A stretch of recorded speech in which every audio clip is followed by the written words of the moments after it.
Biglaang picnic. Kaya ubento na lang.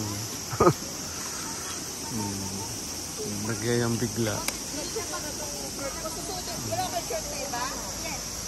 Dito ito sa Taga. Tinutunan namin dati. Solo namin yung lugar. Pwede rin doon. Sa may ilalim ng tulay. Yung toilet yun. Mahuhulog sa toilet.